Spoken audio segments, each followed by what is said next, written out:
आता पाण्याची गुणवत्ता तपासण्याची ही एकमेव पद्धत आहे का? तर तसं नाही आहे. तर त्याची आणखी एक स्टँडर्ड पद्धत आहे. या पद्धतीत नेमकं काय केलं जातं? तर यात पाण्याची फिकल कोलिफॉर्म टेस्ट केली जाते. ही फिकल कोलिफॉर्म म्हणजे काय? तर फिकल म्हणजे माणसाची विष्ठा आणि फिकल कोलिफॉर्म म्हणजे हा माणसाच्या विष्ठेत सापडणारा बॅक्टेरिया आहे.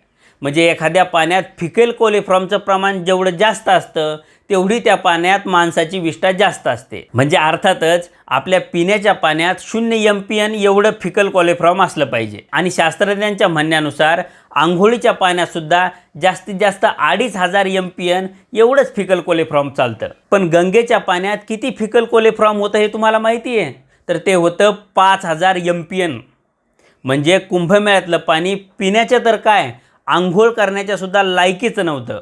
म्हणजे गंगेत आंघोळ करून पवित्र व्हायला गेलेले लोक गंगेत नाही तर विष्ठेत आंघोळ करत होती हे तुमच्या लक्षात आलं असेल.